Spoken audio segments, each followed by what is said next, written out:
Saya akan sebutkan sekarang akibat dari perbuatan dosa dan maksiat. Urutannya saya ambil dari buku Jangan Dekati Zina, ya, di halaman 18 dan seterusnya. Yang saya ambil juga dari buku Ad-Da' wa Dawa, dan sudah diterjemahkan bahasa Indonesia ini, Ad-Da' wa Dawa. Jadi dosa-dosa kalau kita hitung banyak, ya, dosa-dosa yang dilakukan oleh manusia. Kalau saya sebutkan tadi itu diantaranya banyak dosa. Durhaka pada orang tua dosa, minum khamar dosa, mencaci maki orang tua dosa. Kalau yang paling besar tadi apa? Syirik. Kemudian yang kedua bid'ah. Kemudian dosa-dosa yang lain, riba, orang makan riba dan bangga dengan ribanya. Kemudian musik dan lagu yang dilakukan oleh manusia. Kemudian juga tipu menipu dan segala macam lah. Kalau kita lihat perbuatan dosa ini nggak bisa dihitung sudah. Perbuatan dosa yang dilakukan oleh manusia sangat banyak, ratusan dosa besar. Anda bisa lihat Al-Kabair, ya, itu oleh Imam Adz-Dzahabi, itu ratusan dosa besar yang dilakukan oleh manusia. Perbuatan dosa. Dan ini kalau kita lihat banyak di Indonesia ini orang melakukan perbuatan dosa, dan mereka nggak takut kepada Allah Taala. Padahal nabi-nabi dan rasul-rasul, terutama nabi kita Muhammad SAW, Allah sebutkan dalam Al-Quran, inni akhafu in asaitu rabbi adaba yawmin azim. Rasulullah mengatakan, inni akhafu in asaitu rabbi adaba yawmin azim. Sesungguhnya aku takut kalau aku berbuat maksiat kepada Allah, takut kepada azab Allah yang sangat pedih nanti pada hari kiamat nanti. Di dunia akan diazab, belum lagi di akhirat. Kalau orang berbuat dosa sekarang ini belum diazab, dia mati dan perbuatan dosanya, maka dia minum khamar, dia berzina, dia liwat, dia makan riba atau durhaka pada orang tuanya umpamanya, tetap di akhirat akan diazab, di kubur akan diazab, di hari kiamat akan diazab. Bab yang harus kita ingat bahwa kita pasti akan mati dan pasti kita akan kembali kepada Allah, pasti sudah gitu. Bahwa kita semua akan kembali kepada Allah, pasti. Kehidupan dunia ini fana sebentar aja, dan sudah kita lihat banyak orang yang sudah mati. Jutaan manusia sudah mati melalui kita, dan pasti akan ada hisab, pasti akan dihitung oleh Allah. Makanya Nabi Muhammad mengatakan SAW, inni akhafu in asaitu rabbi adaba yawmin azim.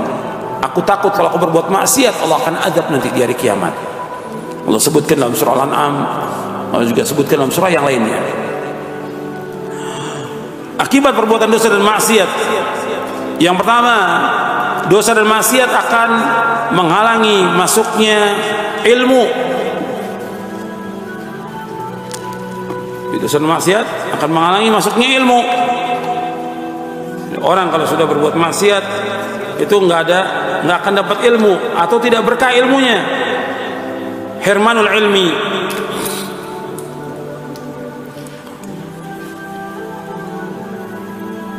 Imam Syafi'i saja rahimahullah, yang hafal Quran, hafal hadis Nabi, hafal Muwatta Imam Malik, dia ada sedikit hafalannya berkurang, ngadu kepada Imam Waqi'. Syakautu ila Waqi'in su'a hifdhi farshadani ila tarkil ma'asi wa'lam anna al-ilma nurun wa nurullahi la yuhdal al-'asi. Aku mengadu kepada Imam Waqi' tentang jeleknya hafalanku. Kemudian Imam Waqi' mengatakan, ketahuilah bahwa ilmu itu cahaya, dan cahaya Allah nggak akan diberikan. Nah, jadi Imam Waqi' memberikan nasihat, tarkil ma'asi, tinggalkan maksiat. Karena apa? Ilmu itu cahaya, dan cahaya Allah nggak akan diberikan kepada orang berbuat maksiat. Jadi orang-orang yang berbuat maksiat itu terhalang dari ilmunya, terhalang juga dari keberkahan ilmunya. Ada orang-orang yang berilmu juga berbuat maksiat, maka nggak barokah ilmunya, nggak barokah ilmunya. Dan ini banyak yang seperti ini. Bahkan ada yang disesatkan oleh Allah dengan ilmunya. Kenapa? Dia mengikuti hawa nafsu. Afaraita man ittaba ila hawahu wa adallahu Allahu ala ilmin. Tidakkah kau perhatikan orang-orang yang menjadikan hawa nafsu sebagai Tuhan, Allah sesatkan dengan ilmunya. Disesatkan oleh Allah dengan ilmunya. Makanya perhatikan bahwa orang yang berbuat maksiat terhalang dari ilmu. Maka antum perhatikan tuh, ketika antum sudah berusaha untuk datang di masjid ilmu, untuk menghafal, mengulang hafalan ini, kok nggak dapat, kok nggak bisa, kok nggak paham, dosa itu sebabnya, karena dosa. Coba antum merenungi, dosa apa yang melakukan? Dosa kepada orang tua, dosa kepada Allah,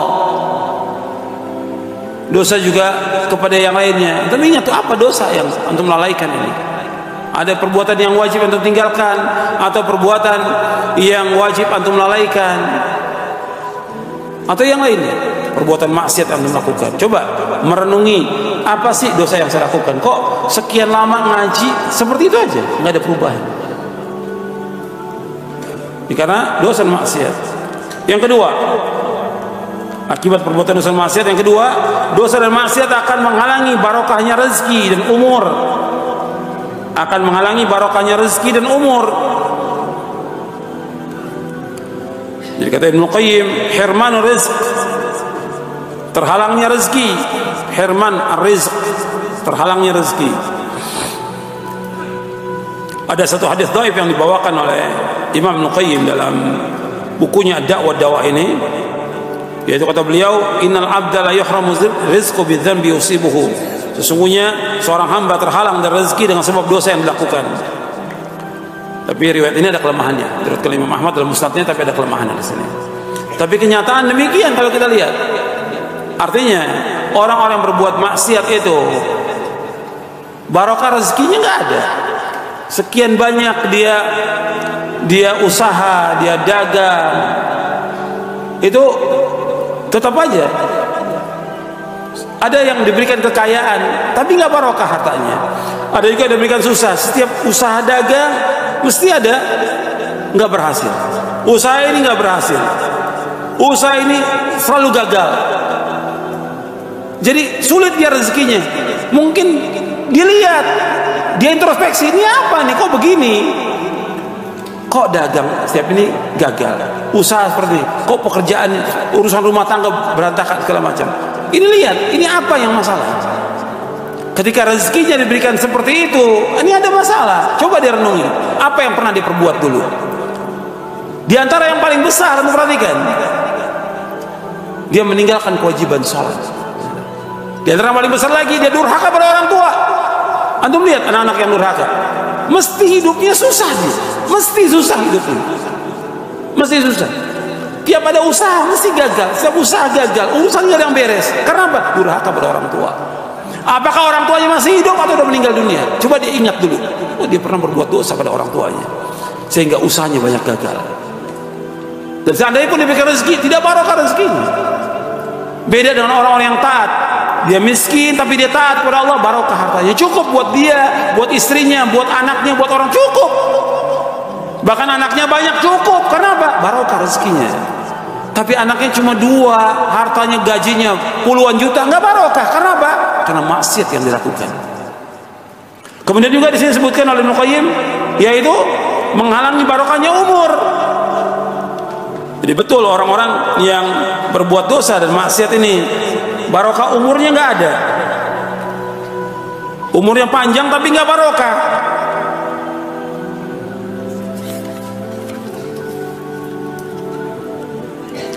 Di sini disebutkan oleh Ibnu Qayyim rahimahullah dalam Ad-Da'wah, kata beliau, ta'thirul ma'asi fi mahkil umur innama huwa bi anna haqiqatal haya wa hiya hayatul qalbi wa lihada ja'ala Allah subhanahu al-kafir mayitan ghayra hayyin kama qala ta'ala amwat ghayru ahya fal hayatu fil haqiqati hayatul qalbi.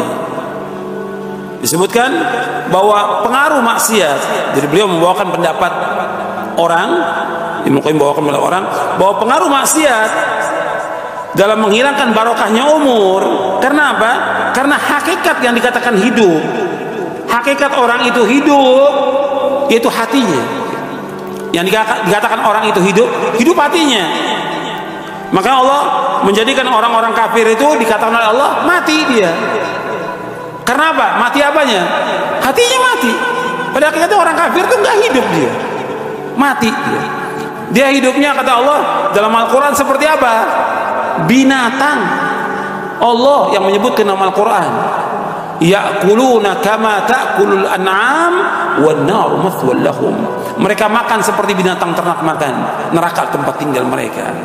Allah juga menyebutkan dalam Al-Quran dalam surah Al-A'raf, ulaika kal an'am bal hum adall. Mereka orang kafir seperti binatang ternak, bahkan lebih dari binatang ternak. Makanya Allah menyebutkan tentang mereka amwatun ghairu ahya. Mereka itu mati tidak hidup karena kehidupan yang hakiki, kehidupan hati. Makanya perhatikan di sini. Kalau orang yang berbuat kebaikan, berbuat ketaatan, berbuat ketakwaan, maka barokah umurnya. Dan banyak para ulama masih muda meninggal barokah umurnya, meskipun masih muda. Saya ambil contoh yang ma'ruf di Indonesia ini, Imam An-Nawawi. Imam An-Nawawi dari madhab Syafi'i, umurnya 45 tahun. Tapi antum lihat karangannya, tulisannya. Syarah Muslim aja itu 18 jilid. Belum Al-Majmu' Syarhul Muhadzab 20 jilid. Belum lagi yang lainnya. Banyak kitab yang ditulis. Umurnya 45 tahun. Barokah. Hafal Quran, hafal hadis, mensyarah hadis, barokah. Umurnya itu barokah. Tapi ada orang yang umur 60 tahun nggak bisa apa-apa. KTP-nya Islam. Nggak bisa apa-apa, 60 tahun.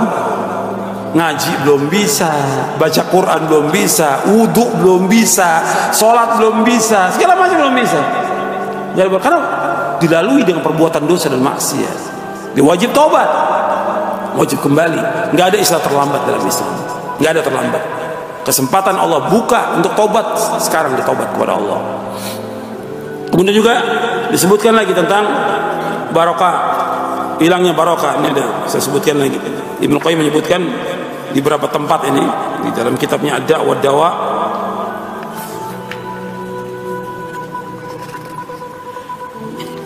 Bahkan beliau mengatakan begini, bahwa di antara hukuman berbuat maksiat anna tamhaqu barakatal umur wa barakatal rizq wa barakatal ilm wa barakatal amal wa barakatal ta'at. Bahwa di antara hukuman orang berbuat maksiat yaitu menghilangkan barokah umur, barokah rezeki, barokah ilmu, barokah amal, dan barokah ketaatan. Hilang. Bahkan wabil jumlah, kesimpulannya tamhaqu barakatad din wad dunya. Kesimpulannya orang yang berbuat maksiat itu hilang barokah agama dan barokah dunia. Hilang barokahnya. Bahkan beliau mengatakan bahwa kehidupan manusia yang paling pokok adalah hatinya. Kata beliau, anna umral abdi wa muddatu hayati wala hayata liman arada 'anillah washtaghala bighairihi bal hayatul bahaim khairu min hayatihi. Bahwa umur seorang hamba itulah masa kehidupannya dia, dan tidak ada kehidupan bagi orang yang berpaling dari Allah. Tidak ada kehidupan bagi orang yang berpaling dari Allah dan sibuk dengan yang lainnya. Bahkan kehidupan binatang ternak lebih baik dari orang itu. Kenapa? Kehidupan manusia yang sebenarnya kehidupan hati dan rohnya. Maka tidak ada kehidupan bagi hati apabila dia tidak mengenal Allah, tidak mentauhidkan Allah, tidak taat kepada Allah. Tidak ada kehidupan bagi orang yang seperti itu.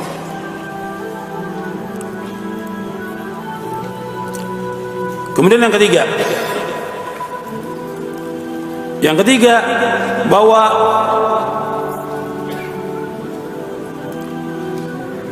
dosa dan maksiat menghalangi untuk berbuat taat kepada Allah.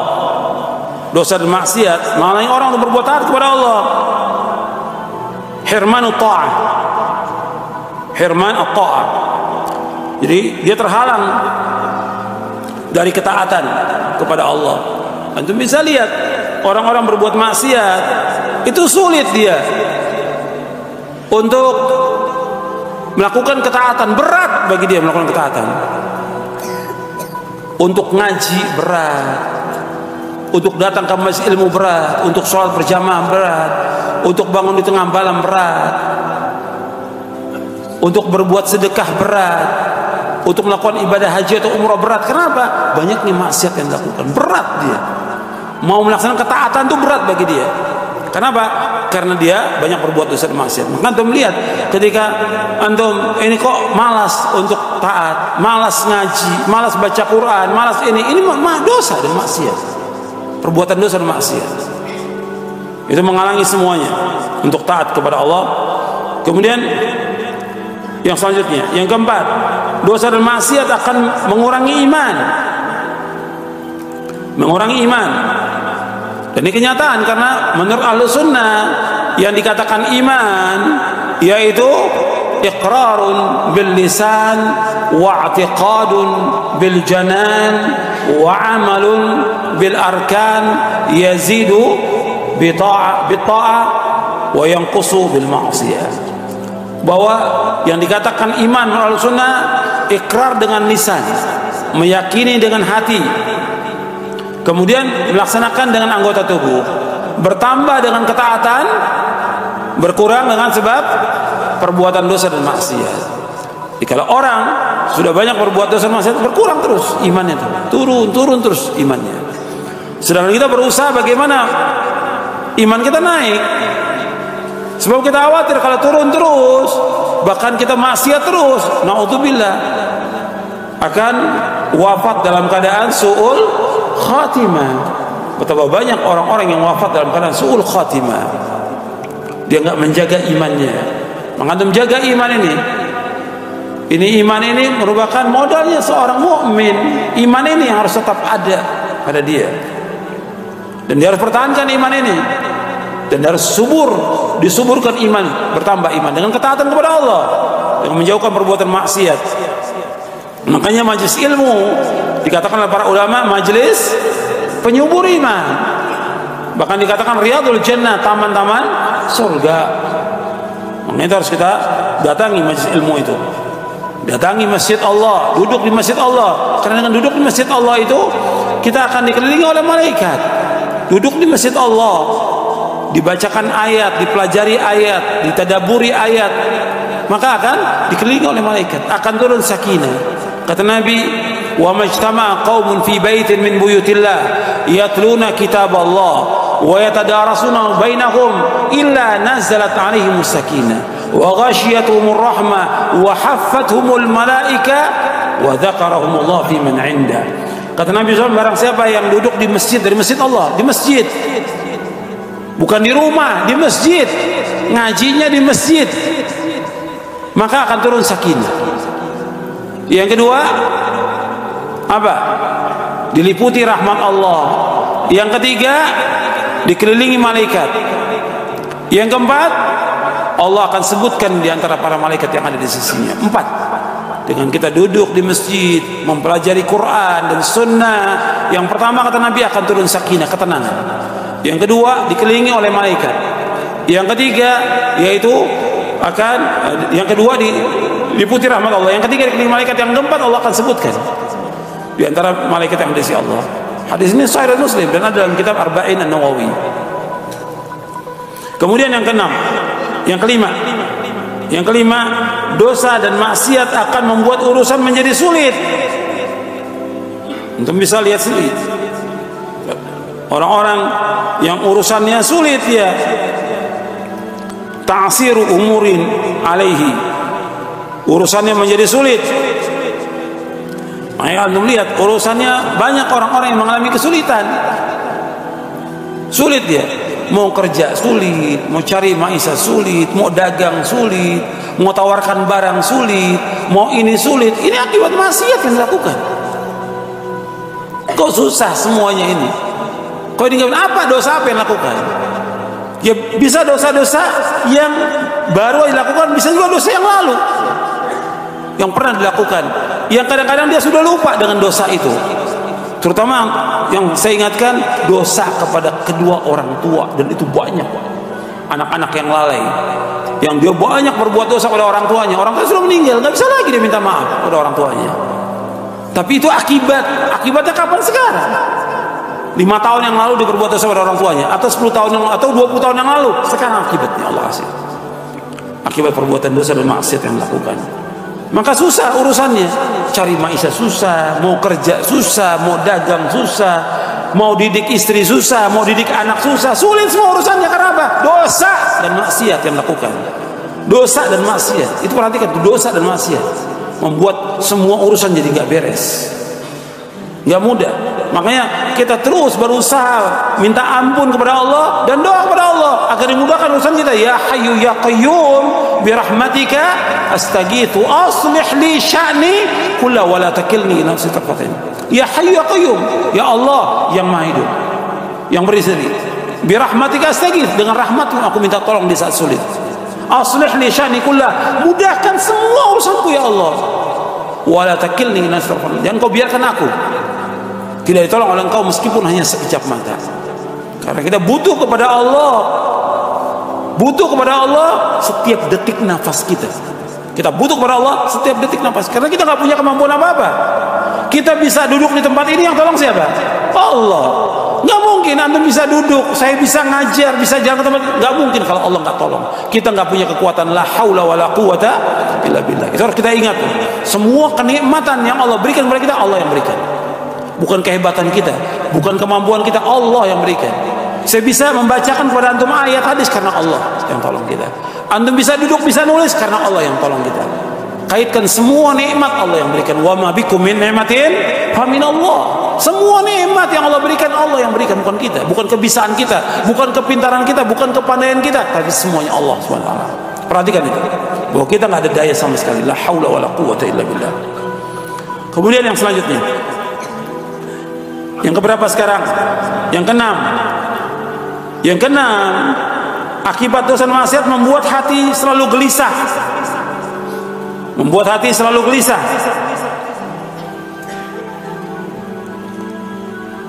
Bahkan membuat hati menjadi kotor. Gelisah dan juga kotor hatinya. Dan itu bisa merasakan itu. Hati ini gelisah, nggak tenang, nggak nikmat karena maksiat. Hati ini seperti ada kotorannya. Karena apa? Maksiat. Makanya Allah menyebutkan tentang orang yang bahagia, orang sukses, kata Allah apa? Qad aflaha man zakkaha wa qad khaba man dassaha. Sungguh bahagia, sungguh beruntung orang yang membersihkan hati. Membersihkan hati kata para ulama dengan apa? Dengan taat kepada Allah, dengan menjauhkan maksiat. Wa qad khaba man dassaha, dan sungguh rugi orang-orang yang mengotorinya. Mengotori dengan apa? Dengan perbuatan dosa maksiat, dengan syirik, dengan bid'ah, dengan maksiat. Itu hatinya kotor. Kotor. Makanya orang kalau sering gelisah, sedih, susah dan segala macam, ini karena maksiat yang dilakukan. Semua akibat perbuatan dosa maksiat, akibat maksiat. Maka orang beriman hatinya lebih tenang. Kenapa? Bergantung kepada Allah. Makanya orang yang beriman itu hatinya penuh dengan zikir kepada Allah, ingat kepada Allah, selalu ingat kepada Allah, selalu berzikir kepada Allah, selalu berusaha bagaimana melaksanakan ketaatan kepada Allah. Maka tenang dan lapang dadanya, dan banyak berbuat ketaatan. Apa aja ketaatan? Berbuat baik pada orang tua, membantu orang yang susah, menolong orang-orang yang sulit, mengajarkan ilmu kepada umat, bersedekah dan yang lainnya. Tenang, lapang dadanya dikasih Allah.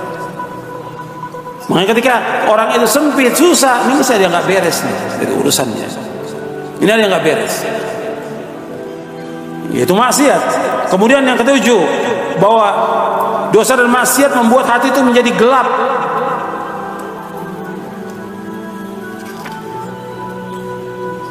Bahkan bisa menutup hati, menjadi gelap hati itu. Nabi bersabda SAW dalam hadis yang hasan yang diriwayatkan dari sahabat Abu Hurairah radhiyallahu anhu, Nabi bersabda SAW, innal abda idza akhta khati'atan nuqitat fi qalbi nuqtatun sauda fa idza huwa naza'a wastaghfara wa taba suqila qalbuhu wa in ada zida fiha hatta ta'lu qalbahu wa huwa ar-ranu alladhi dzakara Allah ta'ala kalla bal rana ala qulubihim ma kanu yaksibun. Hadisnya saya sebutkan dalam buku Jangan Dekati Zina di halaman 16. Saya sebutkan sesungguhnya seorang hamba apabila berbuat satu kesalahan, berbuat satu dosa, maka akan ditulis noktah hitam di hatinya. Tetapi jika ia menahan dirinya dari perbuatan maksiat, meminta ampun kepada Allah dan bertobat, maka hatinya pun akan bersih kembali. Dan jika ia berbuat kesalahan lagi, berbuat dosa lagi, maka ditambah titik hitam di hatinya, sehingga titik hitam itu memenuhi atau menguasai hatinya. Itulah yang Allah sebutkan ran dalam surah Al-Mutaffifin ayat 14. Kalla bal rana ala qulubihim ma kanu yaksibun. Tidak sekali-kali, bahkan apa yang mereka telah perbuat telah menutupi hati mereka. Ini hadis diriwayatkan, hadis ini hasan riwayat Tirmidzi, Ahmad, Al-Hakim, Ibnu Majah dan Ibnu Hibban. Kata Tirmidzi rahimahullah, Imam Tirmidzi, hadis ini hasan sahih. Imam Hasan Al-Basri mengatakan, dosa dan maksiat itu membuat hati menjadi buta, lalu menjadi mati. Waliyatubillah. Itu disebutkan dalam tafsir Ibnu Katsir. Jadi hati itu menjadi buta dan nanti mati. Waliyatubillah. Ibnu Qayyim juga bahas dalam kitabnya Ighathatul Lahafan, hati itu ada hati yang mati, ada hati yang sakit, ada hati yang hidup. Dan itu perlu pembahasan tersendiri tentang masalah hati itu, berkaitan dengan tazkiyatun nufus. Kemudian yang ke-8, dosa dan maksiat menyebabkan timbulnya perbuatan maksiat berikutnya. Antum bisa rasakan kalau orang berbuat maksiat, itu mesti akan timbul maksiat berikutnya. Annal ma'asi tazra'u amsalaha wa yuwallidu ba'daha ba'dha. Bahwa maksiat itu akan menimbulkan yang sejenisnya dan menimbulkan maksiat berikutnya. Seperti orang berbuat syirik. Kalau orang berbuat syirik, dia akan melakukan perbuatan syirik berikutnya. Sekarang satu syirik dilakukan, nanti besok syirik yang lain dilakukan. Dari satu syirik ke syirik yang lainnya. Orang kalau sudah ziarah ke satu kubur yang dianggap keramat, apa dia merasa puas satu kubur aja? Enggak. Datang, kan kata dia ada 9 wali songo, kata dia. Jadi 9 jadi pengen datangin semuanya. Satu syirik menimbulkan syirik berikutnya. Sudah semua datangin, nggak cukup lagi. Kata orang ada kubur keramat di sana. Datang lagi dia, hatta di mana? Tetap datang. Karena syirik menimbulkan syirikan. Nanti ada lagi yang mengatakan lagi begini, dukun, datang lagi ke dukun. Terus seperti itu. Bidah juga demikian, perbuatan bidah. Orang sudah berbuat satu bidah, nggak cukup, nggak puas, bidah lagi lakukan. Nanti setan bisikin lagi, berbuat bidah. Jadi merupakan lingkaran setan. Lingkaran setan. Antum lihat orang berbuat bidah, nggak cukup cuma satu bidah. Makanya nggak ada toleransi kepada bidah, nggak ada. Dan jangan coba-coba kita untuk berbuat bidah. Jangan. Dan jangan sok berani. Wah, kalau saya sih kuat ini, saya berpegang pada sunnah. Ada ustadz-ustadz yang sok gitu. Saya kalau dipanggil untuk maulid ya saya mau, kata dia. Ini ustadz ini ngomong seperti itu. Apa dia yakin bahwa dia akan tetap di atas sunnah? Nggak yakin. Karena apa? Hati itu dipegang oleh siapa? Allah. Allah yuqallibu kaifa yasha. Allah bolak-balikan hati apa yang Allah kehendaki. Ada orang-orang dulu yang dia mengikuti sunnah, kemudian jadi pengikut bid'ah, bahkan jadi tokoh, jadi ahlul bid'ah. Dan itu terjadi. Makanya kita jangan coba-coba untuk toleransi kepada syirik atau bid'ah, nggak bisa. Karena akan menimbulkan apa? Perbuatan bid'ah berikutnya. Yang tadinya mungkin dia dai sunnah, ketika dia masuk kepada kelompok ahlul bid'ah, disanjung oleh ahlul bid'ah, lama-lama dia ditokohkan. Jadi tokoh apa? Ahlul bid'ah. Kan setan menggoda manusia sekaligus atau khatwa-khatwa. Allah mengatakan wala tattabi'u khutuwati syaitan innahu lakum aduwwum mubin. Jangan kamu ikuti langkah-langkah setan, karena dia musuh yang nyata begini. Khatwa-khatwa, selangkah demi selangkah, nggak sekaligus. Setan pintar gitu caranya. Sekarang ya sudah, biarkan dulu dia. Yang penting dia mau datang dulu udah.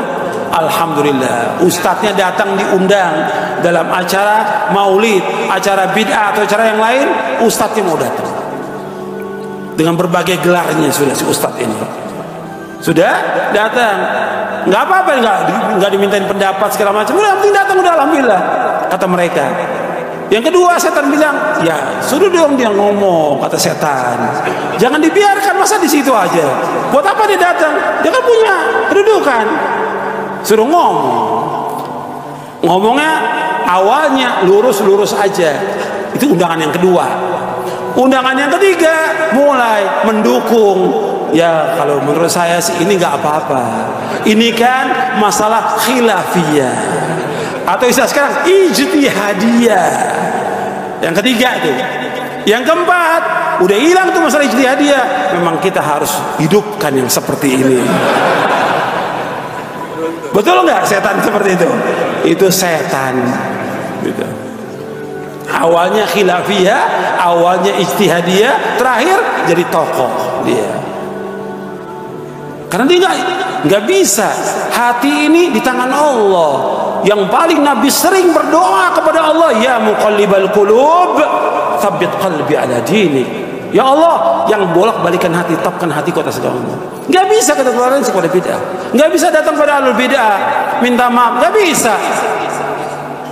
Kecuali yang berkaitan dengan kezaliman antara manusia dengan manusia. Kita mengganggu dia atau yang lain, kita minta maaf. Tapi untuk bid'ah nggak bisa kita minta maaf. Dia berdosa kepada Allah, berbuat maksiat dengan perbuatan bid'ah. Yang wajib dia taubat kepada Allah. Dia telah merusak di muka bumi dengan perbuatan bid'ah dan syiriknya. Kok kita minta maaf kepada mereka? Mereka merusak agama ini, perbuatan syirik ini. Makanya dia telah menuduh Nabi Muhammad dengan perbuatan bid'ahnya mereka. Nuduh apa Nabi Muhammad? Khianat. Kata Imam Malik rahimahullah di dalam kitab Al-I'tisam oleh Imam Asy-Syatibi, kata Imam Malik, man ibtada'a fil Islam bid'atan yaraha hasanatan faqad za'ama anna Muhammadan sallallahu alaihi wasallam khana risalah.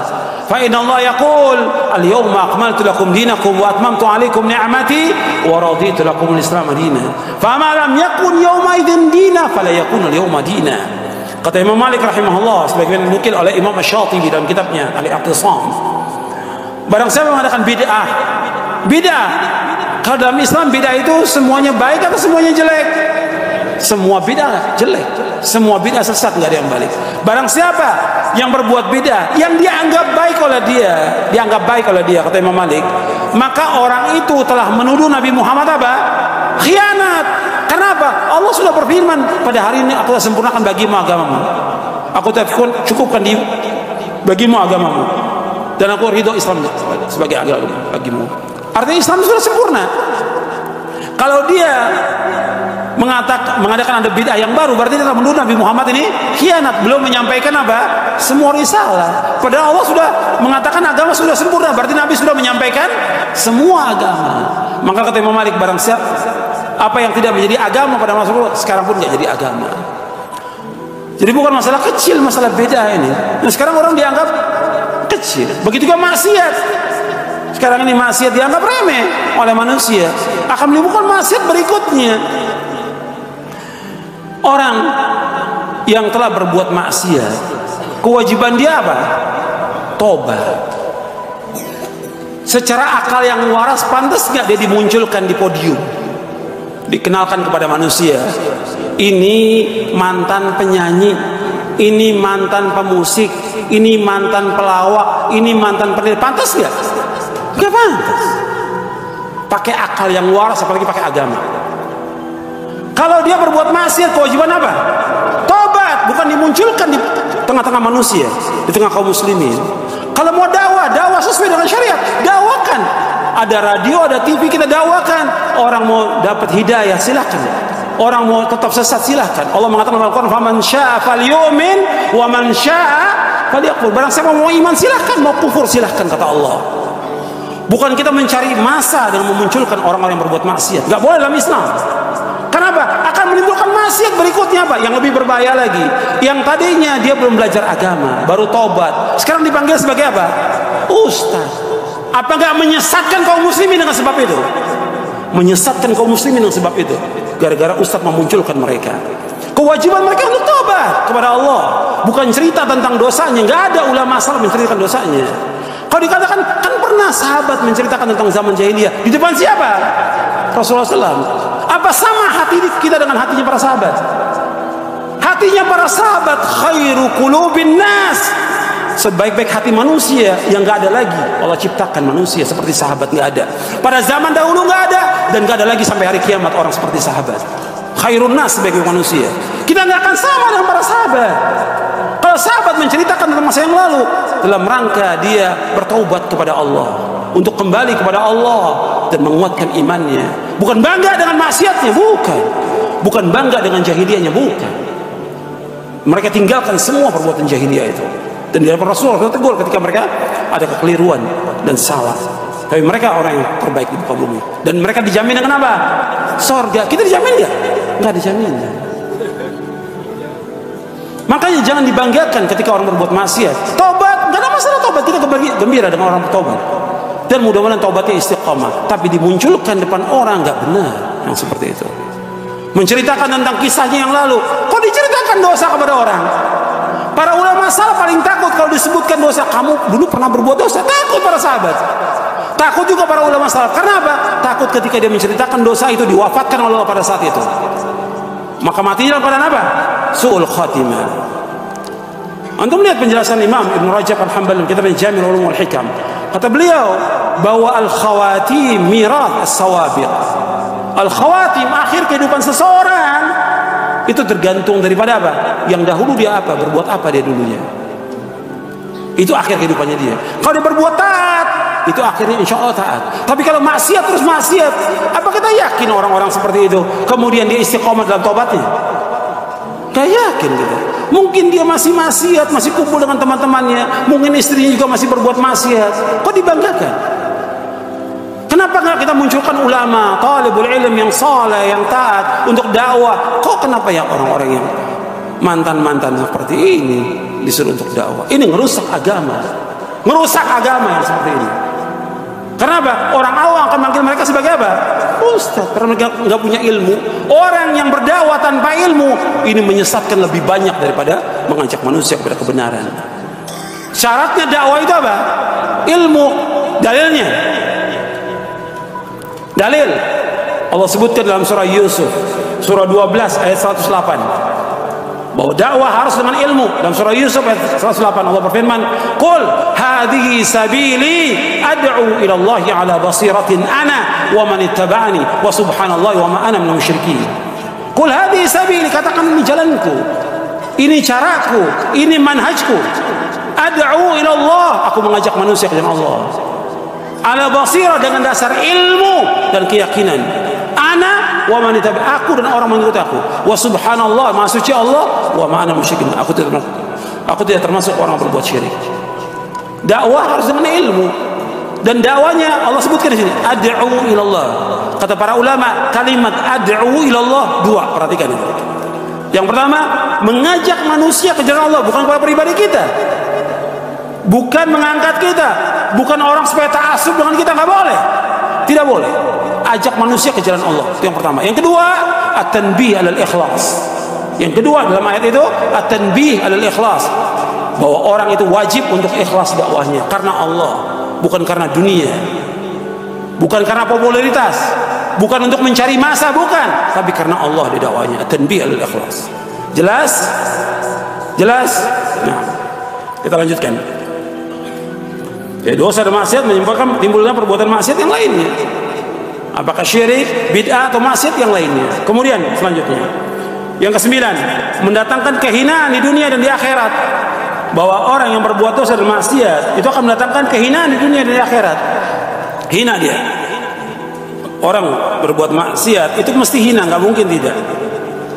Dihinakan oleh Allah, dihinakan oleh manusia, dihinakan oleh keluarganya karena maksiat. Allah menyebutkan dalam surah Al-Hajj ayat 18, di dalam Ad-Da' wa Dawa disebutkan oleh Ibnu Qayyim, wa man yuhinillahu fama lahu min mukrim.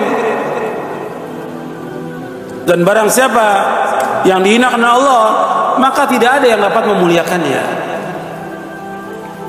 Wa man yuhinillah fama lahu min mukrim. Dan barang siapa yang dihinakan Allah, maka tidak ada yang dapat memuliakannya.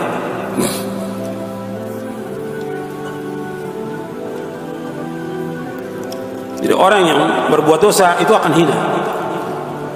Yang ke-10, dosa dan maksiat menyebabkan hilangnya rasa cemburu. Dosa dan maksiat akan menyebabkan hilangnya rasa cemburu. Orang kalau sudah berbuat dosa dan maksiat, itu rasa cemburunya akan dicabut. Hilang rasa cemburunya dia. Antum bisa lihat sendiri, ya.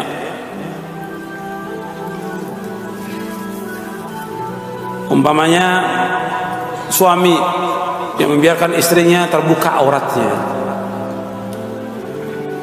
Kalau sudah terbuka aurat, berarti dilihat oleh siapa? Oleh sekian banyak orang. Gak ada rasa cemburu. Ini perbuatan maksiat, terbukanya aurat. Kemudian sudah gitu, dia biarkan juga istrinya dengan laki-laki, ngobrol dengan laki-laki, duduk dengan laki-laki dan segala macam. Gak punya rasa cemburu, dicabut rasa cemburu itu. Atau dia sudah pakai jilbab istrinya, tapi masih dibiarkan untuk keluar rumah, kerja dengan laki-laki. Ini gak rasa cemburu. Kan ketika dia dapat pekerjaan, dia duduk dengan laki-laki, ngobrol dengan laki-laki, makan dengan laki-laki, pulang bersama laki-laki. Di mana rasa cemburunya dia? Hilang itu. Makanya itu akibat perbuatan dosa dan maksiat dihilangkan. Makanya disebutkan oleh Ibnu Qayyim, al-ma'asi tudfi ghairatal qalbi. Al-ma'asi tudfi ghairatal qalbi, bahwa maksiat itu memadamkan rasa cemburu. Ini untuk diri dia, untuk keluarganya, belum lagi untuk agama. Kalau orang membiarkan maksiat dibiarkan terus, maka cemburunya dia hilang. Seorang mukmin dia harus ada cemburu. Nggak mau ada pelanggaran syariat, dia mesti negur, dia ingatkan orang-orang yang berbuat dosa maksiat. Nggak dibiarkan. Sekarang ini banyak orang-orang berbuat maksiat dibiarkan, nggak ada rasa cemburu. Orang berbuat kemungkaran depan dia dibiarkan, orang nggak sholat dibiarkan. Nggak sholat ini termasuk dosa besar yang paling besar, dibiarkan. Nggak cemburu, keluarganya nggak sholat juga dibiarkan. Nggak ada dia untuk menegur, nggak ada. Ini nggak benar seperti ini. Allah punya cemburu dan Nabi Muhammad juga SAW juga punya cemburu, disebutkan dalam hadis yang sahih. Sedangkan cemburunya Allah itu Allah mengharamkan apa? Semua yang jelek. Kata Nabi SAW dalam hadis yang sahih yang diriwayatkan oleh Imam Bukhari dan Muslim, kata Nabi, la ahad aghyaru min Allah min ajli dzalik harrama al-fawahish ma dhahara minha wa ma batan. Tidak ada seorang pun yang lebih cemburu dari Allah. Karena itu Allah mengharamkan semua perbuatan yang keji, perbuatan yang jorok, perbuatan yang kotor, yang tampak maupun yang tersembunyi. Kalau disebutkan di dalam Al-Quran hadis tentang fawahish, arti yang pertama fawahish itu zina, homo, liwat dan yang lainnya, itu fawahish, perbuatan yang kecil. Dan yang lainnya, ini hadis sahih dari Bukhari dan Muslim. Begitu Nabi Muhammad juga SAW juga cemburu. Bahkan disebutkan oleh Ibnu Qayyim, wa hadza yadulluka ala anna asl ad-din al-ghairah, bahwa pokok agama ghairah, cemburu. Kita nggak bisa terima kalau orang meremehkan agama ini. Kalau kita lihat sekarang ini agama ini diremehkan oleh orang. Orang berbuat syirik, berbuat bid'ah, ngomong tentang agama seenaknya, umat Islam diam. Kenapa? Hilang cemburu. Orang memainkan agama ini, ya. Ayat Quran dibuat main oleh mereka, hadis dibuat main oleh mereka. Mereka mengatakan agama Islam itu agama budaya atau segala macam. Ada Islam Nusantara segala macam. Diremehkan, diam. Mesti tegur, ini perbuatan ini menyimpang dari siratal mustaqim, ini sesat dan menyesatkan. Ini kufur perbuatan ini. Karena Islam hanya satu yang dibawa oleh para nabi dan para rasul dan dibawa oleh Nabi Muhammad SAW. Gak ada Islam yang lain. Islam yang Allah turunkan di tanah Arab juga untuk semua manusia. Maka Nabi disebutkan, wa ma arsalnaka illa rahmatan lil alamin. Dan kami enggak utus engkau melainkan untuk seluruh manusia, rahmatan lil alamin. Wa ma arsalnaka illa kafatan linnasi basyira wa nadhira. Kami enggak utus engkau Muhammad melainkan untuk seluruh manusia, pemberi kabar gembira dan untuk mengancam. Semua manusia, nggak ada Islam Arab, Islam Indonesia nggak ada. Ini kalimat-kalimat yang dibuat oleh beberapa tokoh ini menyesatkan dan kufur. Nggak boleh kita diam, harus terus diingatkan. Karena apa? Tujuan mereka dengan adanya Islam Nusantara untuk apa? Untuk melestarikan apa? Kesyirikan, melestarikan bid'ah, melestarikan maksiat dengan kalimat itu. Selanjutnya,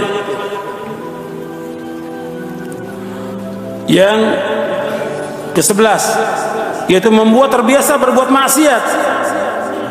Orang kalau sudah berbuat maksiat, dia akan terbiasa berbuat maksiat dan menganggap remeh perbuatan maksiat. Membuat terbiasa berbuat maksiat dan menganggap remeh perbuatan maksiat. Itu disebutkan oleh Ibnu Qayyim rahimahullah. Orang kalau sudah berbuat maksiat, maka dia nggak merasa lagi bahwa itu maksiat, dianggap satu hal yang biasa. Seperti contoh orang yang tidak sholat, dianggap biasa kan, di kantor-kantor, di kampus-kampus, di pasar, di masyarakat. Orang nggak sholat dianggap biasa, dianggap dia tidak berdosa.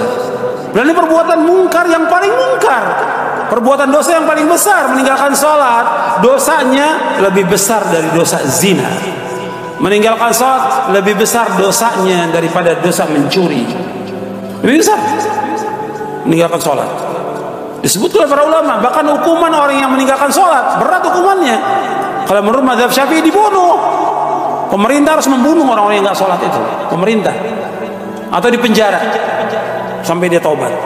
Kalau sekarang kan dibiarkan di kantor-kantor orang nggak sholat, dibiarkan sambil ketawa ngobrol, dibiarkan aja. Mesti tegur. Kalau antum sebagai seorang mukmin, antum tegur. Nggak boleh dibiarkan. Di kantor, di pasar, di kampus, di mana aja, itu harus tegur. Begitu juga yang di rumah, nggak boleh dibiarkan ada umpamanya pembantu yang nggak sholat, nggak boleh. Itu harus dipecat, nggak boleh. Harus sholat. Atau supir nggak sholat, nggak boleh. Dia wajib sholat karena nggak ada keberkahan dalam rumah tangga. Orang yang nggak sholat itu nggak ada keberkahan, nggak ada cahaya rumahnya. Orang yang nggak sholat itu. Karena Nabi menyebutkan wassalatu nurun, sholat itu cahaya. Ya, perhatikan, itu dianggap biasa sekarang di mana-mana. Bahkan orang itu biasa aja diajak sambil ketawa, dia tinggalkan sholat itu. Mesti kita ingatkan dengan cara yang baik, ingatkan. Saya sebutkan ancaman dan hukuman bagi orang yang meninggalkan sholat dalam buku Sebaik-baik Amal adalah Sholat. Saya jelaskan di situ. Kemudian yang ke-12, mendatangkan petaka dan siksa. Bahwa dosa mendatangkan kerusakan, petaka dan siksa seperti yang kita lihat sekarang ini. Ya, semuanya dengan sebab dosa. Makanya ketika orang mendapatkan segala macam cobaan, ujian, siksa, petaka, ya dengan sebab dosa. Allah berfirman dalam surah Asy-Syura ayat 30, "Wa ma asabakum min musibatin fabima kasabat aydikum wa ya'fu an katsir." Apa saja musibah yang menimpa kalian disebabkan dosa-dosa kalian, dan Allah banyak memberikan maaf. Semua kerusakan yang ada disebab, seperti dalam surah Ar-Rum Allah berfirman, kalau tadi dalam surah Asy-Syura, dalam surah Ar-Rum, "Dhaharal fasadu fil barri wal bahr bima kasabat aydin nas." Bahwa tampak kerusakan di daratan dan di lautan dengan sebab apa? Perbuatan tangan manusia, dosa manusia. Terjadi kerusakan di muka bumi ini, dosa manusia. Maka banyak petaka, banyak siksa yang Allah turunkan dengan sebab dosa. Maka harus mereka itu berpikir, ini dosa apa yang dilakukan sampai banyaknya terjadi petaka, musibah yang menimpa bangsa ini. Itu akibatnya kerusakan, ya, akibatnya dosa dan maksiat yang mereka lakukan. Kemudian selanjutnya yang ke-13, dosa dan maksiat menghitamkan wajah dan membuat hati menjadi keras. Sebab punya pengaruh, orang yang berbuat maksiat itu punya pengaruh terhadap hatinya, terhadap dirinya, terhadap wajahnya. Disebutkan Ibnu Qayyim, punya pengaruh. Saya ambil contoh dari sekian banyak contoh. Tadi orang yang nggak sholat, Anda bisa lihat wajahnya orang nggak sholat. Meskipun dia putih tapi gelap dia. Orang-orang yang mencaci maki sahabat, orang Syiah, Anda lihat jelek mukanya. Dan di akhir hayatnya Anda bisa lihat itu banyak yang kemudian dia gila. Ya, orang-orang yang mencaci maki sahabat, orang-orang Syiah yang mencaci, dan ini terbukti sepanjang sejarah sampai hari ini terbukti jelek mukanya. Dan saya pernah lihat orang tokohnya di Indonesia dulu 30 tahun yang lalu, tokohnya di Indonesia 30 tahun yang lalu, ya, nggak tahu, sebagian mungkin belum lahir ya. 30 tahun yang lalu itu kelihatan dia orangnya ya orang Arab, ganteng dia, tapi begitu dia mulai mencaci maki sahabat kelihatan hitam. Seorang tetangga yang juga seorang syekh ngomong sama saya, antum lihat itu. Saya udah bertetangga dengan dia bukan sehari dua hari, puluhan tahun. Antum lihat sekarang mukanya jelek dengan sebab perbuatan. Betul, terbukti itu. Belum lagi nanti di akhir hayatnya gila rata-rata. Karena mencaci maki sahabat, dosanya dosa apa? Dosa besar. Orang yang terbaik di muka bumi ini yang menyampaikan agama kepada kita para sahabat radhiyallahu ajmain, dengan mencaci maki sahabat dosa besar. Kalau dia mencaci maki tiap hari terus tambah dosa dia. Tambah rusak hatinya, tambah rusak tubuhnya, tambah rusak juga mukanya. Dia dosa pengaruh kepada kehidupan manusia. Belum lagi kepada keluarganya. Dosa punya pengaruh kepada istri, kepada anak. Ulama salaf itu ulama salaf. Ketika dia berbuat dosa dia bilang, ini apa yang salah? Kok seperti ini istri saya yang lawan saya? Kok begini kendaraan saya ini? Biasanya nurut, nggak nurut. Kenapa? Dosa yang dilakukan oleh dia. Itu perhatikan tuh, dosa dengan sebab dosa punya pengaruh. Kepada diri kita punya pengaruh, kepada istri punya pengaruh, kepada anak punya pengaruh. Dosa dan maksiat. Selanjutnya, makanya disebutkan pengaruh dosa maksiat ini di samping merusak hati dan juga merusak semuanya, membuat kehinaan. Imam Abdullah Ibn Mubarak mengatakan begini, Ra'aitu dzunuba tumitul quluba wa qad yurithu dhulla idmanuha wa tarku dzunubi hayatul qulubi wa khairun li nafsika isyanuha wa la afsada ad-din ila al-muluk wa ahbaru su'in wa ruhbanuha. Kata Imam Abdul Mubarak, sungguh aku melihat dosa-dosa telah mematikan hati, dan terus menerus melakukan perbuatan dosa akan mendatangkan kehinaan. Meninggalkan dosa adalah kehidupan bagi hati, dan sangat baik bagi kamu untuk meninggalkannya. Dan tidak ada yang merusak agama melainkan raja-raja, penguasa-penguasa, ulama-ulama yang jelek, dan para ahli ibadah yang tidak berilmu. Disebutkan oleh Ibnu Qayyim dalam kitabnya Ad-Da'wa ini.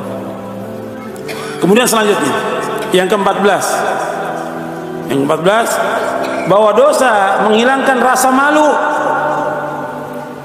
Jadi orang berbuat dosa itu hilang rasa malunya, nggak punya rasa malu. Ya orang yang terbuka auratnya itu nggak punya malu, dia telanjang. Kan kadang-kadang orang berpikir di zaman modern ini semakin telanjang semakin maju, kata mereka gitu. Kalau semakin maju, mestinya sapi lebih maju, karena sapi telanjang. Ya, telanjang, terbuka auratnya, gak punya rasa malu, dicabut rasa malunya. Dan banyak orang seperti itu. Kadang-kadang dia cerita tentang perbuatan dosanya, gak punya malu. Orang yang ceritakan masa lalu dosanya itu gak punya rasa malu, dicabut rasa malunya. Kok orang gak punya rasa malu dimunculkan di podium? Cerita tentang dosa. Ini bagi agama ini perbuatan jelek, maksiat, menurunkan azab, mesti ditutup. Sampai kata para ulama, uktum hasanatika kama taktum sayyiatika. Tutup perbuatan baikmu sebagai kamu menutup perbuatan jelekmu. Kalau enggak, perbuatan jeleknya dia apa? Diceritakan. Akhirnya orang yang dengar kepengen enggak? Kepengen. Ini namanya mujahir. Kata Nabi, kullu ummati mu'afan ilal mujahirin. Setiap umatku akan diampunkan dosanya kecuali yang mujahir. Terang-terangan dia berbuat dosa. Semalam dia berbuat dosa, ditutup oleh Allah. Paginya diceritakan sama orang. Sama dulu udah ditutup sama Allah, sekarang diceritakan lagi. Akhirnya menghasung orang untuk berbuat maksiat. Saya pengen coba-coba, pengen coba-coba. Nanti kan yang dengar pengen coba-coba. Saya pengen seperti dia dulu lah. Nanti kalau udah berbuat udah puas, baru tobat. Kira-kira ada nggak ya begitu? Ada nggak? Mustahil. Karena dia cerita masa lalunya dia, perbuatan dosanya kepada orang. Nggak boleh dalam Islam. Tutup. Jangan disebutkan perbuatan dosa. Nggak punya malu yang seperti itu, nggak punya malu. Karena ini banyak orang-orang yang nggak punya malu, ya, orang kayak korupsi, bangga dia dengan korupsinya, sogok menyogok di pinggir jalan, ya, dilihat oleh orang, nggak punya malu. Banyak lagi orang berbuat riba dan segala macam. Nah, kalau kita lihat banyak perbuatan maksiat yang orang nggak punya malu, nggak punya malu. Ini puluhan.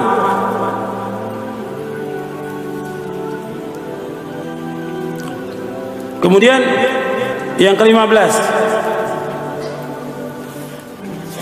Ya, kita sampai 15 saja deh. Sebenarnya masih banyak. Dosa merusak akal. Dosa. Saya tambahkan lagi yang ke-14 sebelum masuk 14. Ambil, ya ini yang ke-15. Yang ke-14 saya mau tambahin contoh dalam kehidupan sehari-hari yang tentang orang nggak punya malu. Ya, seperti orang utang nggak bayar. Nah, ini banyak ini. Katanya udah ngaji, katanya nuntut ilmu, tapi utang kok nggak bayar. Ketemu awalnya ia merasa berdosa di awal. Saya belum bisa bayar, nanti insya Allah bulan depan. Bulan depan ketemu lagi, ia masih ada malunya. Bulan ketiga lagi, udah nggak malu. Gitu. Ketemu biasa aja, nggak ngaku dia punya dosa, punya utang enggak. Bulan keempat, ya udah, nganggap biasa aja. Dan seperti itu yang terjadi. Iya tidak? Iya, nyata itu sih. Nyata. Gitu. Jadi nggak punya malu dia. Utang pada A, utang pada B, utang pada C, nggak bayar. Ya nggak punya malu, nggak boleh Islam. Kalau dia utang dia sebutkan, akuan atau maaf saya belum bisa bayar. Mungkin nggak bulan ini, ya 6 bulan akan datang. Memang nggak punya, mau diapakan? Kalau yang memberikan utang dia orang yang kaya, dia lihat orang ini miskin, nggak mungkin dia bayar, bebaskan. Seperti Allah sebutkan dalam surah Al-Baqarah, wa in kana dhu usratin fanadhiratun ila maisarah wa an tasaddaqu khairun lakum in kuntum ta'lamun. Seandainya orang mengalami kesulitan, nggak mampu untuk bayar, kamu berikan tempo sampai dia lapang. Kalau kamu sedekahkan, lebih baik buat kamu. Kalau sedekahkan baik, jika kamu mengetahui. Disuruh oleh Allah berikan tempo. Tapi orang yang diberikan tempo, ya dia harus tahu dong. Diberikan tempo, ya harus bayar. Yang namanya utang harus bayar. Karena berat, hukumannya di mana? Di dunia dan juga di akhirat. Di dunia, Nabi nggak mau sholatkan orang yang berutang. Nabi nggak mau sholatkan. Sholat jenazah, Nabi nggak mau sholatkan. Di akhirat, itu lebih berat lagi hukumannya. Bahkan orang yang mati syahid diampunkan semua dosanya kecuali apa? Utang. Perhatikan tuh. Banyak orang yang nggak punya malu, utang nggak bayar dan nggak minta maaf kepada orangnya lagi. Yang ke-15, dosa merusak akal. Makanya antum lihat orang-orang yang berbuat dosa itu akalnya rusak ya. Ya syirik, nggak berpikir yang waras. Gimana? Batu disembah, pohon disembah, cincin dibilang bisa mendatangkan manfaat. Akalnya di mana? Jimat bisa menjaga dia dari malapetaka. Ini akalnya nggak waras. Orang udah mati datangi sambil nangis-nangis minta, disebutkan namanya, minta rezeki, minta jabatan. Akalnya di mana? Akalnya. Makanya kalau kita lihat orang-orang yang berbuat syirik, nggak waras akalnya dia. Atau datang ketika dia mau pemilu, nah mulai datang tuh, mau pemilu atau pemilihan partai atau yang lainnya atau jabatan, mulai datang tuh, dicari dia kuburan yang paling keramat sama dia, atau yang dikubur penjahat di situ. Karena apa? Untuk jabatan. Akalnya nggak waras. Semua mesti minta kepada siapa? Kepada Allah yang mendatangkan maslahat, Allah yang menghilangkan musibah dan petaka hanya Allah. Allah sebutkan dalam Al-Quran. Anda mau lihat ayatnya? Yang pertama dalam surah Al-An'am atau Al-An'am aja, baru beberapa ayat ya. Sebab manusia ini mesti dijelaskan dengan dalil. Kadang-kadang sudah dengan dalil masih ditolak juga. La haula wala quwwata illa billah. Sudah dengan dalil masih dibantah sama kiainya. Untuk melihat di ayat 18, ayat 17. Wa yamsaska Allah bidurrin fala kashifa lahu illa hu wa yamsaska bi khairin fa huwa ala kulli syai'in qadir. Apabila Allah menimpakan kesulitan, bahaya, musibah, petaka, fala kashifa lahu illa hu, enggak ada yang bisa menghilangkan bahaya, musibah, petaka kecuali siapa? Allah. Wa yamsaska bi khairin, apabila Allah mengenakan kepada kalian kebaikan, fa huwa ala kulli syai'in qadir, Allah Maha berkuasa atas segala sesuatu. Semuanya Allah yang menghilangkan, enggak ada yang lain. Mesti datangnya kepada siapa? Kepada Allah, bukan kepada kuburan. Sampai datang kepada, kadang-kadang ditanya orang yang paling sakti atau nenek-nenek atau yang lainnya. Sampai ada yang ibadah dibawa sesaji supaya urusannya itu beres ke Nyai Roro Kidul di sini, Prabu Ratu. Akalnya di mana? Nggak waras akalnya. Coba bawa sesaji, motong sapi, motong segala macam sudah di sana. Sampai yang sudah kata punya gelar doktor, insinyur, mau bangun mesti motong apa? Motong apa? Ayam, apa lagi? Sapi kepalanya ditanam. Apa hubungannya antara kepala dengan bangunan? Akalnya nggak waras. Ini merusak akal, maksiat merusak. Ini perbuatan apa? Syirik, merusak akal. Yang kedua bid'ah. Bid'ah juga merusak akal. Anda bisa lihat. Bid'ah. Ini ajaran Nabi, Quran, Sunnah, ada dalil. Kan ikut mudah. Dia cari yang lain, yang gak ada dalilnya. Coba kalau akalnya waras berpikir, ini kan dalil, ini Quran, ini hadis, tinggal ikut. Kita sebagai umat siapa sih? Umat Nabi Muhammad SAW. Yang kita ikut siapa? Nabi Muhammad apa kiai? Yang diikutkan Nabi Muhammad SAW. Bukannya kiai, bukan habib. Nabi Muhammad SAW yang disuruh ikut oleh Allah dalam Al-Quran. Dan Nabi suruh mengikut beliau, nggak boleh mengikut yang lain. Dan kata Nabi nggak boleh menyalahi perintahnya siapa? Perintahnya siapa? Perintah Rasulullah. Kalau orang menyalahi perintah Rasulullah, pasti akan diberikan kehinaan di muka bumi ini. Saya bawakan dua ayat dan hadis. Ayat dalam surah An-Nur di ayat 63 Allah berfirman, "Falyahdharil ladzina yukhalifuna an amri an tusibahum fitnatun aw yusibahum adzabun alim." Hendaklah berhati-hati orang-orang yang menyalahi perintahnya Rasulullah akan terkena fitnah atau azab yang pedih. Menyalahi perintah Rasulullah, nggak taat kepada Rasulullah, tidak ikut Rasulullah, berbuat bid'ah, maka akan terkena fitnah. Yang kedua, azab yang pedih. Itu ayat. Hadis dalam riwayat Imam Ahmad yang sanadnya hasan. Nabi bersabda, "Wa ju'ina dzillatu was-sagharu 'ala man khalafa amri." Dijadikan kehinaan dan kerendahan bagi orang-orang yang menyalahi perintahku.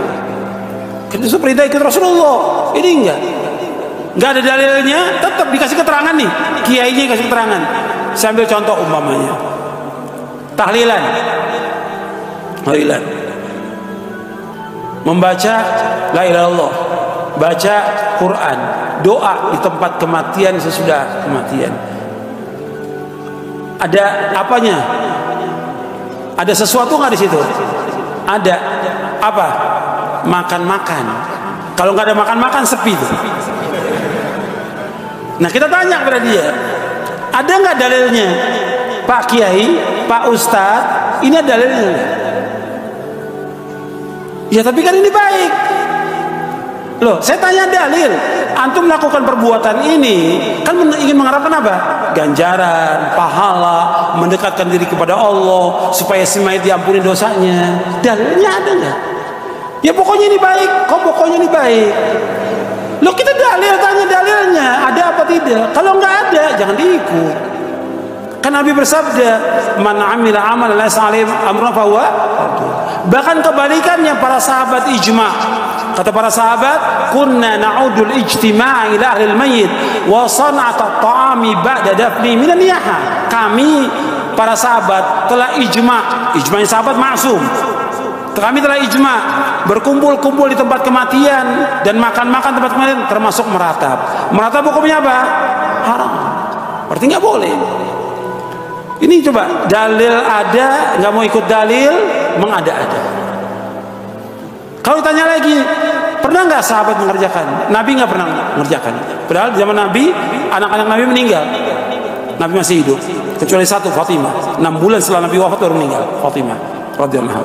Kemudian waktu Nabi meninggal, nggak ada sahabat mengadakan tahlilan untuk Nabi Muhammad SAW. Kemudian tabi'in begitu juga. Hatta Imam Syafi'i nggak ada. Secari di semua kitab Imam Syafi'i nggak ada Imam Syafi'i mengadakan tahlilan. Contoh dari ribuan contoh bid'ah yang mereka lakukan, nggak ada. Jadi mereka mengada-ada. Meskipun mereka berpikir ini dalil Quran mesti diikut, maka cara berpikirnya nggak benar. Kemudian maksiat banyak ini yang membuat orang itu nggak waras. Yang halal ada, yang haram. Ini minuman halal, dia minum khamr. Kemudian istri halal, dia cari zina. Yang lebih lagi, ini laki-laki senang pada laki-laki. La haula wala quwwata illa billah. Binatang aja nggak mau, nggak ada kambing laki-laki nyari kambing laki-laki. Ini lebih dari binatang. Nyata nggak sekarang? Sekarang orang berusaha untuk ngangkat dibela tentang masalah gay ini, homo, liwat. Tadi saya sebutkan tentang azabnya, pedih azabnya. Ini udah nggak waras, akal nggak waras. Perempuan senang dengan perempuan, ini nggak waras. Laki senang dengan laki, gitu. Masa orang akan berbicara, anak kecil ngomong, kalau gitu lebih waras kambing. Masa lebih waras kambing? Kenapa? Kambing nggak mau sama laki-laki, kambing maunya sama perempuan. Ini kok laki-laki senang sama laki-laki? Ini kenyataan. Maksiat merusak akal. Belum lagi yang lainnya. Dari ribuan maksiat, ini saya contoh, karena ini yang lagi hangat dibicarakan. Iya.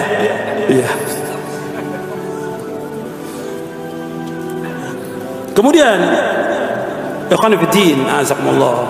Yang paling juga berbahaya untuk perhatikan bahwa semua perbuatan maksiat ini membuat manusia ini keluar dari siratal mustaqim. Padahal kita hidup ini supaya kita lurus tiap hari, apa kita minta? Ihdinas siratal mustaqim. Bahwa perbuatan maksiat mengeluarkan manusia dari siratal mustaqim. Dibawakan Ibnu Qayyim dalam kitabnya Ad-Da'wah Dawailnya. Makanya kita minta kepada Allah agar kita tetapkan hati kita, jangan lurus. Hidup kita cuma sekali dan kita pasti akan kembali kepada Allah. Maka Allah sebutkan dalam surah Al-Baqarah, di surah Al-Baqarah ayat 281, Allah berfirman, wattaqu yawman turja'una fihi ila Allah thumma tuwaffa kullu nafsin ma kasabat wa hum la yuzlamun. Wattaqu yawman turja'una fihi ila Allah. Adalah kalian takut, bertakwa kepada Allah kepada satu hari yang kalian semua dikembalikan kepada Allah. Semuanya manusia ini, dari zaman Nabi Adam sampai nanti manusia yang terakhir akan dikembalikan semua kepada Allah. Kemudian disempurnakan mereka amal-amal mereka yang baik dan yang buruk. Semua tuwaffaqu nafsin ma kasabat wa hum la yuzlamun. Dan mereka enggak dizalimi. Tetap akan dihisab semuanya. Dan kita akan mesti seorang yang beriman takut kepada Allah sebagaimana takutnya para anbiya wa rusul alaihi wasallam. Sebagaimana Nabi bersabda, sebagaimana Allah berfirman tentang Nabi Muhammad SAW, inni akhafu in asaitu rabbi adzab yaumin azim. Sesungguhnya aku takut kalau aku berbuat maksiat, Allah akan azab di hari pembalasan. Surah Al-An'am ayat 15. Kemudian juga di surah Az-Zumar ayat 13, inni akhafu in asaitu rabbi adzab yaumin azim. Aku takut kalau aku berbuat maksiat akan diazab oleh Allah dengan azab yang pedih. Kalau Nabi demikian takutnya, apalagi kita mesti takut kepada Allah. Maka yang terakhir saya ingatkan kepada saya dan kepada antum semuanya, yang pertama kita bertaubat kepada Allah atas semua dosa. Semuanya, tolong perhatikan dan tolong dengarkan. Kita ini semua banyak dosa, saya dan antum sama. Nabi bersabda, kullu bani Adam khata' wa khair khata'in at-tawwabun. Setiap anak Adam pernah berbuat salah, pernah berbuat dosa. Yang terbaik dari yang berbuat dosa, yang bertaubat kepada Allah. Kita ini banyak dosa, banyak maksiat. Taubat kepada Allah dengan taubatan nasuha. Jangan kita ulangi lagi. Dengan 3 syarat taubat atau 4 syarat taubat. Yang pertama kita hilangkan, berhenti dari perbuatan dosa. Apa aja dosa yang kita lakukan? Apa aja? Apakah ghibah, namimah, mengadu domba orang, memfitnah, menuduh, mengambil hak orang lain, menzalimi orang lain, atau yang lainnya? Taubat kepada Allah. Tinggalkan perbuatan dosa itu. Yang kedua, yaitu kita menyesal atas perbuatan dosa. Yang ketiga, yaitu kita mempunyai tekad yang bulat, tekad yang kuat, jangan sampai mengulangi lagi perbuatan dosa itu. Kemudian yang keempat, apabila berkaitan dengan hak anak Adam, kita kembalikan. Kalau kita pernah mukul, pernah kita mengambil barangnya atau pinjam uangnya, kembalikan. Kembalikan. Sebelum kita wafat, sebelum kita akan dituntut sampai hari kiamat nanti, kembalikan. Itu 4. Kemudian taubat dengan taubatan nasuha.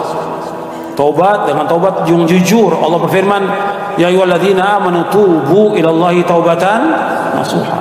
Wahai yang beriman, taubatlah kalian dengan taubat yang jujur, taubat yang benar, taubat yang ikhlas.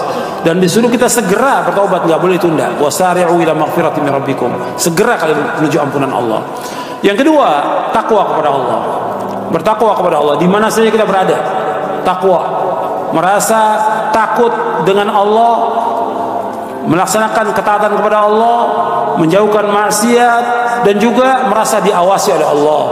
Nabi bersabda SAW, ittaqillaha haitsuma kunta wa atbi'is sayyi'atal hasanata tamhuha wa khaliqin nasa bi khuluqin hasan. Nabi SAW bersabda, bertakwalah kamu kepada Allah di mana saja kamu berada.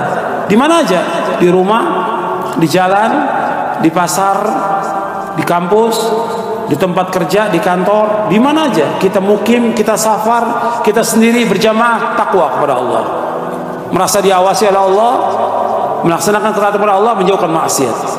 Kemudian iringi perbuatan yang jelek dengan perbuatan yang baik. Biasanya perbuatan yang baik akan menghapuskan perbuatan yang jelek itu. Yang pertama taubat, kemudian banyak kita berbuat kebajikan, kebajikan dengan ikhlas dan sesuai dengan sunnah.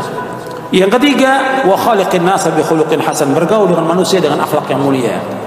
Bergaul dengan manusia dengan akhlak yang mulia. Tunjukkan akhlak kita sebagai seorang mukmin, seorang muslim, sebagai seorang muslimah, tunjukkan akhlak yang mulia. Kemudian yang terakhir, kita harus berusaha untuk istiqamah di atas jalan yang hak ini. Istiqamah itu berat, butuh pada perjuangan. Kita harus istiqamah. Jadi ikhwan fillah, azakumullah, ini yang bisa saya sampaikan, mudah-mudahan bermanfaat dan dapat kita amalkan. Mudah-mudahan Allah menetapkan kita di atas Islam dan Sunnah, mengampuni dosa-dosa kita dan menunjukkan kita ke jalan yang lurus. Wassalamualaikum warahmatullahi wabarakatuh.